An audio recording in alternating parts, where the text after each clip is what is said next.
ये आकाशवाणी है। कोविड-19 विशेष कार्यक्रम के अंतर्गत प्रस्तुत है कोरोना वायरस संक्रमण की वर्तमान स्थिति पर चर्चा, जिसे प्रस्तुत कर रहे हैं आकाशवाणी संवाददाता आनंद श्रीवास्तव। इस कार्यक्रम में आमंत्रित स्वास्थ्य विशेषज्ञ हैं सफदरजंग अस्पताल नई दिल्ली के यूरोलॉजी विभाग के प्रमुख डॉक्टर अनूप कुमार। नमस्कार।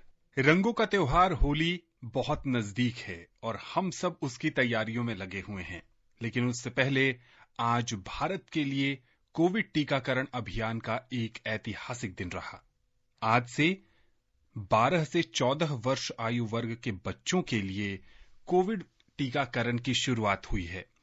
और देखिए, सबसे पहले कोरोना फ्रंटलाइनर्स के लिए टीका लगा, उसके बाद 60 साल से ऊपर के लोगों के लिए टीका लगा, फिर 45 साल के ऊपर के लोगों का, फिर 18 वर्ष से अधिक आयु वर्ग के लोगों के लिए भारत में टीकाकरण की शुरुआत हुई, फिर 15 से 18 आयु वर्ग के लिए, और अब 12 से 14 वर्ष के जो बच्चे हैं उनके लिए भी कोविड टीकाकरण की शुरुआत हो गई है। लक्ष्य एक ही है, 100% टीकाकरण के लक्ष्य को हासिल करना, और इसके सहारे जो महामारी है, जो संक्रमण का प्रसार है, उसको धीमा करना, उसको कमजोर करना, और साथ ही साथ इस महामारी पर विजय प्राप्त करना। इस महामारी पर जीत हम तभी दर्ज कर सकते हैं जब आप सबका सहयोग मिलेगा। देश का एक एक व्यक्ति कोविड टीका लगवाएगा, कोविड प्रोटोकॉल का पालन करेगा। आज के कार्यक्रम के साथ मैं हूं आनंद श्रीवास्तव और हमारे साथ हैं वरिष्ठ स्वास्थ्य विशेषज्ञ डॉक्टर अनूप कुमार। डॉक्टर अनूप, कार्यक्रम में आपका बहुत बहुत स्वागत है। बहुत बहुत नमस्कार आनंद जी, और सभी श्रोताओं को मेरा प्यार भरा नमस्कार और आने वाली होली की बहुत बहुत शुभकामनाएं। सर, आपको भी होली की बहुत शुभकामनाएं। आज जो एक पहल शुरू हुई 12 से 14 वर्ष के बच्चों के टीकाकरण के लिए, उसको कैसे देखते हैं आप? चूंकि बहुत सारे अभिभावक इस बात को लेकर चिंतित थे कि विद्यालय खुल गए हैं, बच्चों को टीका नहीं लगा है, तो वो कैसे अपना बचाव कर पाएंगे? देखिए आनंद जी, बिल्कुल आज का दिन बड़ा ही अभूतपूर्व है और ऐतिहासिक रहेगा भारत की हिस्ट्री में, क्योंकि हम जानते हैं कि जो हमारी वल्नरेबल पॉपुलेशन रह गई थी वो 15 साल 14 साल से नीचे के बच्चे ही रह गए थे। बाकी सबको तो ऑलमोस्ट टीकाकरण हो ही चुका है 90% 95% तक। तो और जैसे स्कूल खुले हैं तो डेफिनेटली पेरेंट्स के मन में एक डर था कि बच्चों को वैक्सीनेशन नहीं हुआ है तो कोरोना उनको हो सकता है, और जो कि जायज डर भी था। हम जानते हैं कि दूसरी कंट्री जैसे अमेरिका है, यूरोप है, यूके है, वहाँ ऑलरेडी बच्चों को वैक्सीनेशन स्टार्ट हो चुका है। तो इसलिए मैं आदरणीय प्रधानमंत्री जी को और पूरे हेल्थ मिनिस्ट्री को बधाई देना चाहता हूँ कि उन्होंने समय पर ही ये जब उनके पास पूरा डाटा आ गया सेफ्टी का, क्योंकि आप समझ सकते हैं बच्चों में वैक्सीनेशन लगाने के लिए आपको पूरा डाटा होना चाहिए। उसमें सेफ्टी देखनी पड़ती है कि बच्चों में कोई साइड इफेक्ट नहीं होना चाहिए, कि बच्चे ऐसे हैं जो बता भी नहीं सकते कि वो क्या साइड इफेक्ट हो रहा है। तो इसलिए इन सब बातों का ध्यान रखते हुए ही जो हमारी कोविड पैनल टास्क बनाया हुआ है सरकार ने, जब उसने रिकमेंडेशन दिया तभी भारत सरकार ने इसको लागू किया, और ये बड़ा ही जो है सराहनीय कदम है। और अब आप देखेंगे कि ये बहुत जल्दी इनका टीकाकरण जो है आगे बढ़ेगा और आने वाले समय में 12 साल से कम के बच्चों के लिए भी वैक्सीनेशन स्टार्ट हो सकता है। डॉक्टर अनूप, वैसे अभिभावक जिनके मन में ये शंका है कि बच्चों को टीका लगवाना कितना सेफ है, जिनकी उम्र 12 साल है, 12.5 साल है, उन बच्चों के अभिभावकों के मन में कहीं ना कहीं एक शंका बन जाती है कि बच्चा अभी छोटा है, क्या इसकी ग्रोथ पर असर पड़ेगा, क्या इसके मानसिक विकास पर तो नकारात्मक असर नहीं पड़ेगा? क्या कहेंगे उन अभिभावकों को आप? बिल्कुल, देखिए मैं सभी अभिभावकों को ये बताना चाहूंगा कि ये वैक्सीन जो कोवैक्सीन लगाई जा रही है, इसका हमारे पास 180 करोड़ से ऊपर का डाटा है। 180 करोड़ समझ सकते हैं पूरे विश्व में किसी के पास इतना डाटा जितना हम लोग के पास डाटा है, और ये देखा जा चुका है कि वैक्सीन पूरे तरह से सेफ है, कोई इसके साइड इफेक्ट्स नहीं होते हैं। और सिंपल बुखार आना या हल्का सा पेन होना साइड पर, वो तो आप जब टेटनस का टीका या नॉर्मल बच्चे भी वैक्सीनेशन करवाते हैं तब भी उनको ये सिंपल छोटे छोटे साइड इफेक्ट्स होते हैं। तो इसलिए अभिभावकों को ये समझना चाहिए कि इसके फायदे इतने ज्यादा हैं कि उसमें इनको बिल्कुल भी कोई संशय नहीं रखना चाहिए और आगे जाके अपने बच्चों को वैक्सीनेशन लगवा लेनी चाहिए। क्योंकि जैसे मैंने बताया, America, Europe, UK, western countries में ऑलरेडी ये प्रोसेस काफी आगे जा चुका है, इसमें कोई डाउट नहीं है। इससे आपके बच्चे को कोरोना होने के चांस कम हो जाएंगे। कोरोना अगर होता भी है तो सीवियर इन्फेक्शन कम होगा, नीड फॉर हॉस्पिटलाइजेशन कम हो जाएगा, नीड फॉर आईसीयू कम हो जाएगा।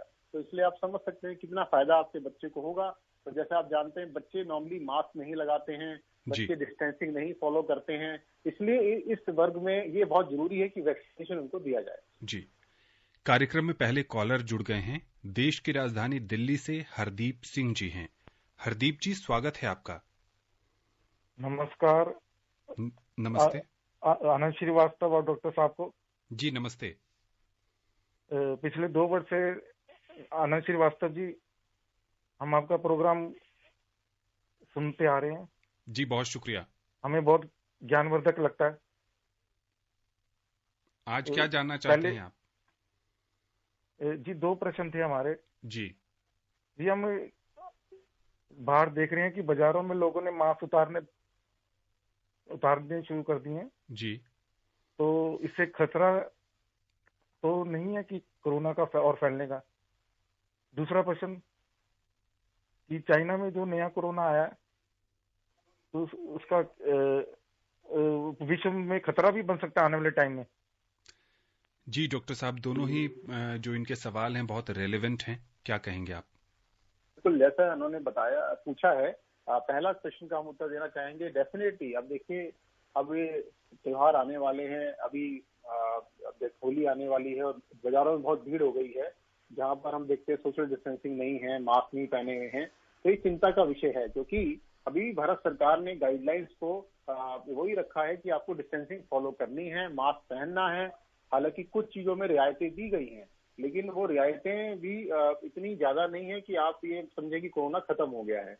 तो आप ये बिल्कुल सही कह रहे हैं। अभी चाइना में नेक्स्ट वेव जो है, हम कह सकते हैं शंघाई और दूसरे सिटीज में काफी केसेस आ रहे हैं। और जैसा हमने पहले भी डिस्कस किया है कि जब तक पूरे विश्व के लोग वैक्सीनेटेड नहीं हो जाते हैं, तब तक कोरोना कहीं जाने वाला नहीं है और कोरोना जो है फिर वापस आ सकता है। तो वो खतरा अभी भी है। वो अच्छी बात है कि थर्ड वेव हमारी बहुत कम हो गई है। पूरे भारतवर्ष में 3000-4000 केस ही आ रहे हैं, जहां हमारे 3.5 लाख केस पर डे आ रहे थे।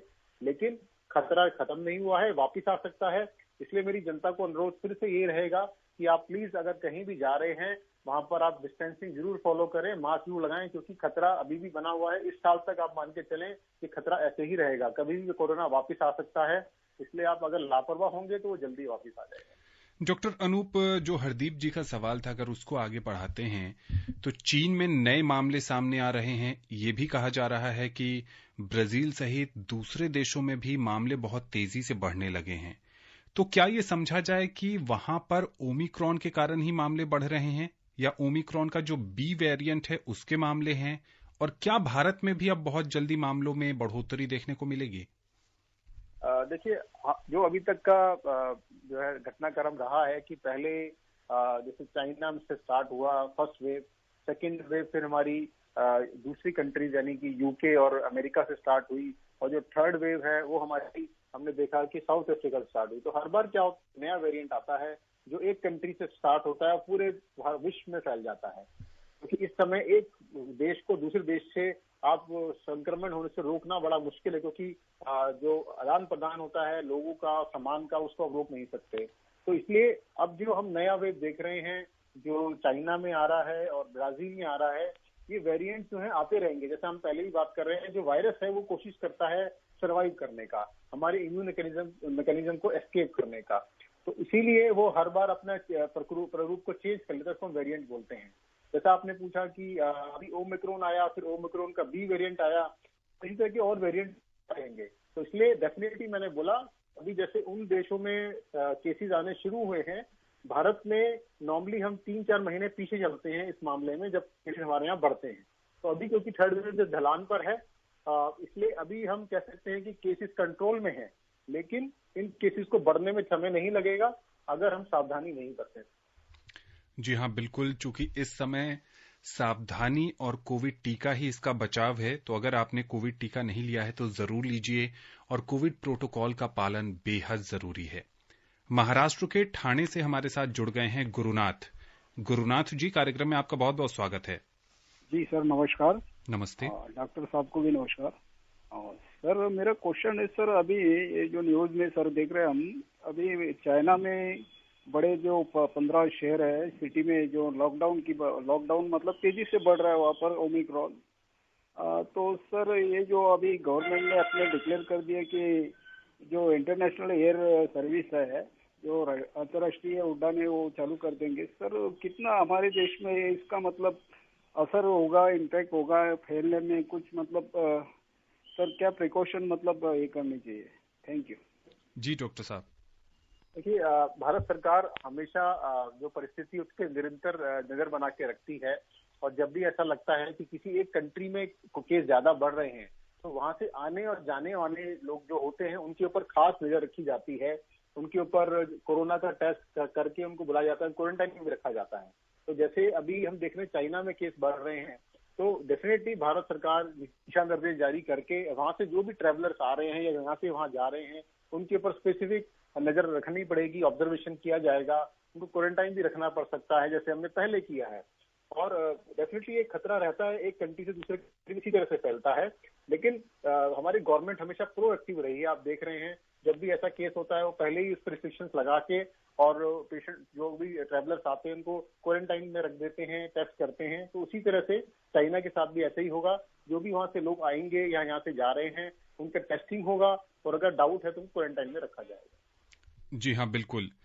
डॉक्टर साहब, अगर हम व्यवहारिक सवाल पर आते हैं वापस, तो आप चूंकि यूरोलॉजी से जुड़े डॉक्टर हैं, लंबे समय से आप कोरोना से जुड़े मरीजों को भी देख रहे हैं, ऐसे में आपका क्या अनुभव रहा है? जैसे जो व्यक्ति कोरोना से संक्रमित हो जाते हैं, हमने देखा कि उनके दिल पर, उनके मस्तिष्क पर, लीवर पर, कई अंगों पर कोरोना के दुष्प्रभाव देखने को मिले हैं।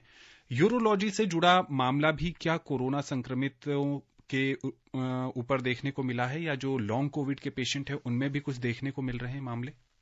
डेफिनेटली पेशेंट जो हमारे पास आए हैं पिछले तीनों वेवों में हमने कई पेशेंट देखे हैं जिनको कोरोना हुआ।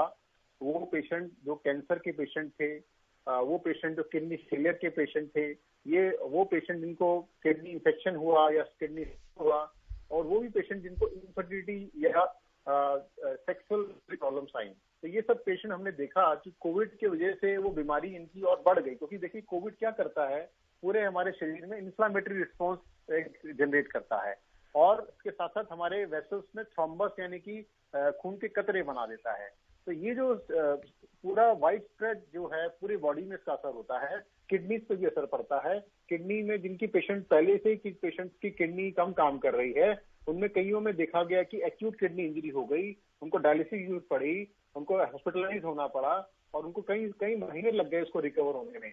ऐसे जो पेशेंट ट्रांसप्लांट के लिए वेट कर रहे थे, जिनको डायलिसिस हम कर रहे थे, वो पेशेंट्स भी उनको क्योंकि ऑलरेडी इम्यूनो कॉम्प्रोमाइज था, जैसे ही उनको कोविड हुआ तो उनके जो मैनिफेस्टेशन थे वो सीवियर हुए, उनको नीड फॉर आईसीयू हुआ और उनको ज्यादा लंबे टाइम तक आईसीयू में रहना पड़ा, कॉम्प्लिकेशन बढ़ गए इनके और कुछ लोगों की अनफॉर्चुनेटली डेथ भी हो गई। कुछ ऐसे पेशेंट इनका हमने ट्रांसप्लांट किया हुआ था, ट्रांसप्लांट के बाद जिन पेशेंट को कोविड हुआ उनको भी कॉम्प्लिकेशन ज्यादा होते हैं क्योंकि वो ऑलरेडी इम्यूनो सप्रेशन ड्रग्स ले रहे होते हैं जिससे इनकी इम्यूनिटी कम रहती है। तो ऐसे पेशेंट में हमें खास ध्यान रखना पड़ता था, उनको प्रॉपर एक अलग आइसोलेशन करके और प्रॉपर निगरानी में रखना पड़ता था।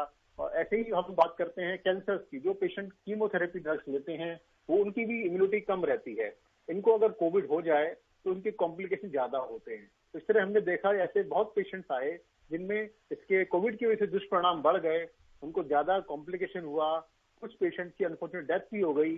और ये भी देखा कि कोई पेशेंट्स को सेक्स रिलेटेड प्रॉब्लम आई है। इसका कारण एक मानसिक रोग भी है क्योंकि लोगों को में एंजाइटी और डिप्रेशन बहुत ज्यादा हो गया कोविड की वजह से। जिनको भी कोविड हुआ उनको एकांत में रहना पड़ता था, जिसकी वजह से उनको मानसिक रोग लग गए और जिसकी वजह से उनको सेक्सुअल जो परफॉर्मेंस उनका कम हो गया। तो ये मैंने संक्षेप में आपको बताया कि ये सारी प्रॉब्लम्स हमारी यूरोलॉजी में बढ़ गई पिछले दो सालों में और कई पेशेंट फॉलोअप में भी नहीं आ पाए, जिसकी वजह से इनकी बीमारी और ज्यादा बढ़ गई। जी, रेवाड़ी से ईश्वर दत्त हमारे साथ जुड़ गए हैं। ईश्वर जी, कार्यक्रम में स्वागत है आपका। डॉक्टर साहब नमस्कार, सभी स्टाफ को नमस्कार मेरा। जी नमस्ते। डॉक्टर साहब मैं ये रिक्वेस्ट कर रहा हूँ कि जब सेशन लोकसभा चल रहा है, हरियाणा का चल रहा है, तो ये चौथी लहर आए चाहे पांचवी लहर आए, ये तो अपने प्रशासन के ऊपर डिपेंड करता है कि भाई मास्क और 2 गज दूरी को तो हमेशा रखो। ये सेशन में पास क्यों नहीं कर देते? रेवाड़ी में एक हफ्ता से कोई केस नहीं था, आज 5 केस आगे, कल 20 आएंगे, 25 आएंगे। जी हाँ, इनकी चिंता जायज है, लेकिन प्रशासन हर जगह पर हर कदम पर आपके साथ खड़ा नहीं हो सकता। प्रशासन आकाशवाणी के सहारे, दूरदर्शन के सहारे और तमाम संचार माध्यमों के सहारे लगातार आप सबसे ये अनुरोध कर रहा है कि आप कोविड नियमों का पालन करते रहिए। लेकिन बहुत से लोग ये समझ बैठे हैं कि कोरोना अब समाप्त हो गया, अब हमें डरने की जरूरत नहीं है, मास्क नहीं पहनने की जरूरत है और अब हम पहले जैसे जीवन जीते थे वैसे ही खुलकर आजादी से बिना किसी प्रतिबंध के जी सकते हैं। डॉक्टर अनूप, ये जिस बात की ओर इशारा कर रहे हैं कि रेवाड़ी में मामले पिछले हफ्ते बिल्कुल नहीं थे, आज 5 मामले आए हैं, कल और मामले बढ़ेंगे और इनका कहना है कि कहीं न कहीं लोग लापरवाह होते जा रहे हैं। आप क्या कहना चाहेंगे? बिल्कुल, देखिए ये करप्शन जो होता है ये बड़ी तेजी से फैलता है। जब एक सेक्शन सोसाइटी मान लेता है कि कोरोना चला गया है, तो आप देखते हैं कि देखते देखते वो डिफरेंट सेक्शंस में फैल जाता है और ये एक बड़ा खतरनाक चीज है, क्योंकि हमारी लोगों की मेमोरी बहुत शॉर्ट हो जाती है। हम ये भूल जाते हैं कि पिछले 1 साल में हमने क्या क्या देखा है, क्या क्या अनहोनी देखी है, इतना हमने सिवियर कॉम्प्लिकेशन, डेथ देखे हैं कोरोना की वजह से। तो इसलिए ये बिल्कुल इनकी जो चिंता जायज है और मैं फिर से सब श्रोताओं को ये अनुरोध करना चाहूंगा, कोरोना भी कहीं भी नहीं गया है, सिर्फ कम हो गया है और वो सिर्फ ये वेट कर रहा है कि कब हम अपने गार्ड डाउन करें और फिर वापस आ जाए। और जैसा कि आपने अभी देखा है चाइना में, ब्राजील में और अभी अमेरिका में भी केसेस हल्के हल्के बढ़ने शुरू हो गए हैं। तो ये हमेशा ऐसे चलता रहेगा कि हम पूरे विश्व के लोगों को वैक्सीनेट नहीं कर लेंगे, तब तक खतरा बना रहेगा। इसलिए आपको संयम बनाए रखना है। आप अपना त्योहार बनाएं, लेकिन सारे सावधानियों से और सारी जो इंस्ट्रक्शन है उसको फॉलो करके बनाएं, क्योंकि अगर ये कोरोना फैलता है तो इससे आपके परिजनों, आपके दोस्तों को जो नुकसान होगा और इसके लिए फिर आपको बाद में पछताना पड़ेगा कि मैंने समय रहते इसकी क्यों नहीं लापरवाही को ठीक किया। हमारे साथ जुड़ गए हैं हमारे नियमित श्रोता गाजियाबाद लोनी से मोहम्मद यामीन। यामीन जी, स्वागत है आपका। सर नमस्कार। डॉक्टर साहब को भी नमस्कार। नमस्ते। आप सभी को होली की बहुत बहुत शुभकामनाएं। जी आपको भी। सर मैं जानना चाह रहा था, जैसे कि आज से जो इंजेक्शन वैक्सीन लगनी शुरू हुई है बच्चों को जी, कि 1 डोज लगेगी या 2 लगेगी? जी डॉक्टर और दूसरी कितने दिनों बाद लगेगी और लगेगी, थोड़ा ये बताएं। जी डॉक्टर अनूप। तो अभी जो वैक्सीनेशन लग रही है बच्चों में, सभी में 2 डोज लगा रहे हैं। एक अभी लगेगी, एक 4 से 6 हफ्ते के बाद लगेगी, क्योंकि ये देखा गया है कि जो पहली डोज लगती है वो इम्यूनिटी को बनाना शुरू करती है और जो सेकंड डोज हम लगाते हैं वो इम्यूनिटी को बूस्ट अप करती है। तो हम जहां भी वैक्सीनेशन कर रहे हैं वहां 2 डोज में ही कर रहे हैं, पहली डोज और सेकंड डोज। अब तो आप जानते हैं कि हमने कई करोड़ों पेशेंट्स को 3rd डोज भी लगा दी, इसको प्रिकॉशनरी डोज का नाम दिया गया है। तो अभी बच्चों में हम 1st और 2nd डोज लगा रहे हैं 12 से 14 साल में, और हो सकता है आगे जाके फिर हम इनको भी बूस्टर डोज यानी प्रिकॉशनरी डोज लगाएं। जी हाँ, बिल्कुल। जिस ढंग से ये टीकाकरण अभियान चल रहा है उसमें कोशिश यही है कि सभी को शामिल किया जाए। चलते हैं पूर्वोत्तर। असम से जुड़ गई हैं हमारे साथ अमिया। अमिया जी, स्वागत है आपका।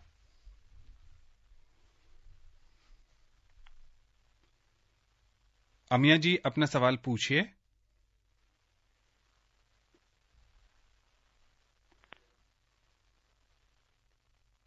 लग रहा है कि संपर्क उनसे हमारा टूट गया है। डॉक्टर साहब, आज एक और शुरुआत हुई है कि 60 वर्ष के ऊपर के सभी लोगों के लिए प्रिकॉशन डोज की शुरुआत कर दी गई है। पहले उन लोगों के लिए प्रिकॉशन डोज की शुरुआत की गई थी जो कोमॉर्बिड थे, लेकिन यहां पर जो सवाल है वो ये है कि बहुत सारे सीनियर सिटीजन ये सोचते हैं कि हमने तो 2 डोज ले ली, कोरोना बहुत कम हो गया है, लगभग खत्म हो गया है, अब तीसरी डोज लेने का फायदा क्या है, कोई जरूरत नहीं है। ऐसी सोच पर आप क्या सलाह देंगे उन्हें? देखिए, मैं ये सभी श्रोताओं को बताना चाहूंगा, जैसे जानते हैं कॉमन फ्लू या इन्फ्लुएंजा होता है, इसके लिए हम हर साल एक की वैक्सीन लगवाते हैं, जो कि बताया जाता है कि जो ऐसे पेशेंट जो एल्डरली हैं, जिनको एस्थमा है या सीओपीडी है, उनको जरूर हर साल में लगाना चाहिए। ऐसे ही आप मान के चलें जो कोरोना वायरस है, इसकी जो हम 3rd डोज या प्रिकॉशन डोज लगा रहे हैं उससे लगा रहे हैं, क्योंकि ये कोरोना बार बार अपना प्रारूप चेंज कर लेता है, इसको हम वेरिएंट्स बोलते हैं।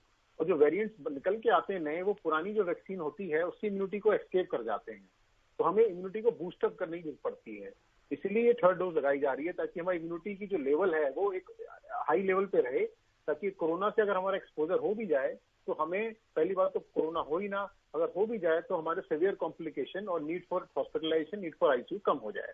तो इसलिए जो थर्ड डोज है इसकी बहुत जरूरत है, क्योंकि हमने देखा थर्ड वेव आई और ऐसे कई लोगों को ग्रेसिव किया उसने जिन्होंने दोनों डोज लगा रखी थी। इसलिए ये नीड देखी गई कि थर्ड डोज लगानी बहुत जरूरी है, जिससे हमारी इम्यूनिटी ऊपर रहेगी और आने वाले समय में अगर फोर्थ वेव आती है तो उसका प्रभाव काफी कम हो जाएगा। झारखंड के हजारीबाग से हमारे साथ जुड़ गए हैं दिवाकर पाठक। दिवाकर जी, कार्यक्रम में आपका बहुत बहुत स्वागत है। जी धन्यवाद।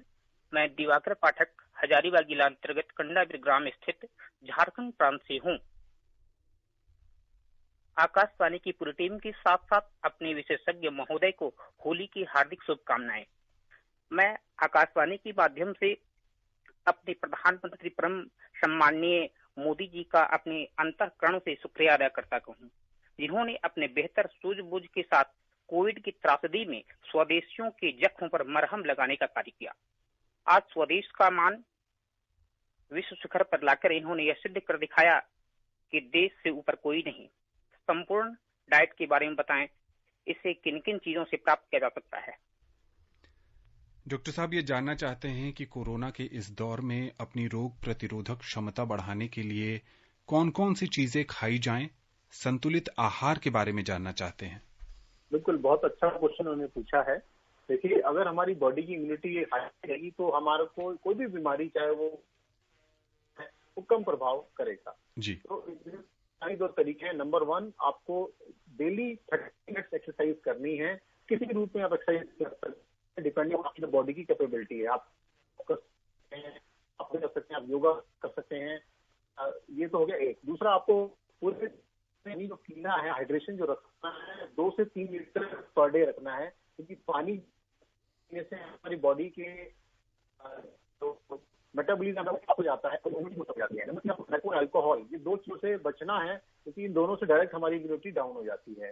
नंबर 4, जो खाने की मैंने पूछी, देखिए अब इस समय गर्मियां स्टार्ट हो गई हैं, ऐसे में विटामिन सी जो हमारे युक्त फ्रूट्स हैं जैसे कि लेमन या ऑरेंज, वो ज्यादा आप लेंगे तो इससे आपकी इम्यूनिटी बढ़ती है, उसमें विटामिन सी होता है और विटामिन सी हमारी इम्यूनिटी को बूस्ट अप करता है। इसके अलावा जो फ्रेश फ्रूट्स हैं, आप फ्रेश फ्रूट खाएं, फ्रेश फ्रूट्स खाएं, प्रिजर्व फूड ना खाएं, क्योंकि जो प्रिजर्व फूड होते हैं उसके अंदर टॉक्सिन्स मिले होते हैं जो कि कार्सिनोजेनिक भी होते हैं, कैंसर भी हो सकता है और इससे हमारे को और कई तरह की बीमारियां हो जाती हैं। इसके अलावा आप जो है जैसे मैंने बताया कि जो मीट होता है, जो फ्रोजन मीट होता है, वो आप अवॉइड करें और फ्रेश फ्रूट को ज्यादा खाएं। तो ये कुछ चीजें हैं। अगर आप अपने जो इस समय हमारे जो मौसम में फल आते हैं वो आप खाएं, फ्रेश फूड खाएं, पानी का ध्यान रखें, व्यायाम करेंगे तो इसकी आपकी इम्यूनिटी हमेशा अच्छी रहेगी और आपके ऊपर किसी भी बीमारी, चाहे वो कैंसर चाहे कोरोना हो, उसका प्रभाव कम रहेगा। हरियाणा के हिसार से हमारे साथ जुड़ गए हैं राजेंद्र जी। राजेंद्र, कार्यक्रम में आपका बहुत बहुत स्वागत है। आनंद जी नमस्कार और डॉक्टर अनूप साहब को भी नमस्कार जी। नमस्ते। मेरे को ये जानना था, जो बच्चों के लिए 12 से 14 की गई है या इसकी कम से कम भी की जा सकती थी क्या? डॉक्टर साहब जी, डॉक्टर साहब ये जानना चाह रहे हैं कि जो 12 से 14 साल के लिए टीकाकरण अभियान की शुरुआत की गई है, क्या 10 वर्ष या 10 वर्ष के नीचे के बच्चों के लिए भी ये कार्यक्रम जल्द शुरू हो सकता है? देखिए, बिल्कुल अभी जो हमारे पास डाटा आया है, क्योंकि जब भी हम कोई वैक्सीनेशन किसी वर्ग एज ग्रुप में स्टार्ट करते हैं तो पहले हम उसका ट्रायल करते हैं। अभी जो हमारे पास ट्रायल हुआ था वो 12 से 14 के एज ग्रुप में ही हुआ था। उसमें देखा गया कि पूरा सेफ था, इसलिए हमने इसको लागू कर दिया 12 से 14 साल के बीच में। अब हमारा जो ट्रायल है वो 12 से कम साल के बच्चों में स्टार्ट होगा और उस ट्रायल के डाटा के हिसाब से ही हम आगे डिसाइड करेंगे। जो मैंने बताया, हमारे भारत में सरकार ने कोविड टास्क फोर्स बना रखा है वैक्सीन के रिलेशन में, और वो ही डिसाइड करती है। पूरा डाटा एनालाइज करने के बाद उसमें साइंटिस्ट हैं और बड़े बड़े डॉक्टर्स हैं, वो एनालाइज करते हैं कि क्या ये डाटा हमारे पास प्राप्त आ गया है कि हम 12 साल से कम बच्चों को लगा सकते हैं। जब वो इससे संतुष्ट हो जाएंगे तभी इसको वो लागू करेंगे। तो इसमें समय लगेगा, बट अभी 12 से 14 साल के जो बच्चे हैं उनको अपनी वैक्सीनेशन लगवा लेनी चाहिए और हम आशा करते हैं कि आने वाले जल्दी समय में 12 से कम साल के बच्चों में भी वैक्सीनेशन स्टार्ट हो जाएगा। झारखंड से एक और कॉलर हमारे साथ जुड़ गए हैं, श्यामू महतो जी। श्यामू जी, स्वागत है आपका। जी नमस्कार, जमशेदपुर झारखंड से मैं श्यामू महतो बोल रहा हूँ सर। जी नमस्ते। जी, आकाशवाणी की पूरी टीम को बहुत बहुत शुभकामनाएं देना चाहता हूँ होली की। और दरअसल पूरे देश से जो कॉल आ रहे हैं, इतनी अच्छी प्रोग्राम दे रहे हैं, हमें जानकारी प्राप्त दे रहे हैं, इसके लिए आपका बहुत आभारी हूँ हम। जी, बहुत शुक्रिया। जी, मेरा 2 सवाल है। जी। सवाल ये है कि ये जो हमें वैक्सीन लग रहा है जी, दरअसल इससे इम्यूनिटी बढ़ रहा है, तो क्या इस वैक्सीन से हमें सिर्फ कोविड का ही रक्षा होगा या तो फिर अन्य बीमारी को भी हमें इसमें रक्षा मिलेगी? जी। और नेक्स्ट क्वेश्चन ये कि हम ये जो माने ठंडा से अब गर्मी की ओर मौसम बढ़ रहा है, ऐसे में कोविड किस प्रकार से बढ़ेगा या क्या होगा, थोड़ा चर्चा करें। Thank you. जी डॉक्टर साहब। हाँ, तो उन्होंने इससे पूछा कि जो वैक्सीन बना रहे हैं कोविड की, क्या इससे और रोगों को भी फायदा मिलेगा? तो देखिए, जब वैक्सीन हम किसी चीज के आते हैं तो वो उसी बीमारी के आते हैं, जैसे पोलियो की वैक्सीन बनाई गई या डिप्थीरिया की बनाई गई, और इसके अलावा रेबीज की वैक्सीन है, तो ये उसी बीमारी के अगेंस्ट काम करती है। तो कोरोना की वैक्सीन वो सिर्फ कोरोना के अगेंस्ट ही काम करेगी। हाँ, लेकिन इसके इनडायरेक्ट फायदे होते हैं। जैसे हम जानते हैं कि कोरोना हो जाए, उसको पहले डायबिटीज है, हाइपरटेंशन है, या उसको फ्लू हो जाए, या उसको निमोनिया हो जाए, किडनी बीमारी तो और बढ़ जाती है। तो इंडायरेक्टली वो उसको फायदा दे सकते हैं, डायरेक्टली हम कह सकते हैं खाली कोरोना के काम करेगी। दूसरा, आपने कहा कि अब आने वाली कोई फर्क पड़ेगा, पहले ऐसा ये सर्दियों में होता है और गर्मियों में कम हो जाए। ये जो एक लिस्ट वो टूट चुकी है, वर्ल्ड में देखा गया है, जहाँ बहुत गर्म देश थे वहाँ भी बीमारियां बहुत फैली हैं, और जहाँ ठंडे देश से वहाँ बीमारी कम हुई है। टेम्परेचर का इस पे असर कम देखा गया है, और ये इम्पोर्टेंट देखा गया है कि होस्ट कैसे बिहेव कर रहा है और होस्ट की इम्यूनिटी कैसे बिहेव कर रही है, वो ज्यादा इम्पोर्टेंट है। ताकि जी, उत्तर प्रदेश के बलरामपुर से हमारे साथ जुड़ गई हैं रिंकी तिवारी। रिंकी जी, कार्यक्रम में स्वागत है आपका। स्वागत के लिए बहुत बहुत धन्यवाद। आनंद जी नमस्ते। जी नमस्ते। और आनंद से पहले आपको तो होली की अग्रिम बधाई देती हूँ। जी, आपको भी बहुत बहुत शुभकामनाएं। जी जी, और आपके साथ एक्सपर्ट सर है, उन्हें भी मेरा नमस्ते और होली की हार्दिक शुभकामनाएं।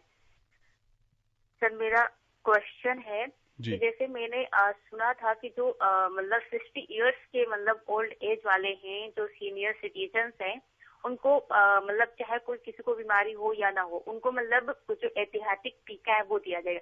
और सबसे उन व्यक्तियों को कब दिया जाए जो चाहे वो फिर यंग हो या फिर चाहे पोर्ड हो, किसी भी यूथ हो, तो उनको कब वो टीका दिया जाएगा, बूस्टर डोज? धन्यवाद सर। प्रिकॉशन डोज अभी सिर्फ कोरोना फ्रंटलाइनर्स के लिए है, और जो 60 साल के ऊपर के लोग हैं उनके लिए पहले भी शुरुआत की गई थी, कोमॉर्बिड लोगों के लिए, और आज शुरू किया गया है। जो 60 वर्ष के ऊपर सभी लोग हैं वो प्रिकॉशन डोज ले सकते हैं। उसके लिए भी कुछ नियम बनाई गई हैं कि दूसरी डोज जो आपको लगी है उससे एक नियत अंतराल होना चाहिए। डॉक्टर अनूप, कार्यक्रम में अब समय नहीं है कि इस पर या किसी और विषय पर आपसे चर्चा की जा सके। चलते चलते बहुत संक्षेप में आप क्या संदेश देंगे?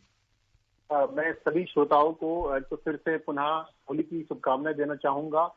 मैं फिर कहना चाहूंगा कि कोरोना अभी खत्म नहीं हुआ है, कोरोना कम जरूर हो गया है, तो प्लीज आप अपने गार्ड को डाउन ना करें, आप सारी सावधानियां बरतते रहें, वैक्सीनेशन जरूर करवाएं, अपने बच्चों को लगवाएं जो कि 12 से 14 साल के बच्चे हैं, और 7 साल से ऊपर जिनको कोई भी बीमारी हो या ना हो, सबको 3rd डोज लगवा लेनी चाहिए। और मास्क और 2 गज का पालन करते रहें, क्योंकि इस 1 साल मान के चलिए, 1 साल है हमारा, अगर इस साल तक हमने अपना संयम बनाए रखा तो हो सकता है इस साल हम इस बीमारी से निजात पा पाए।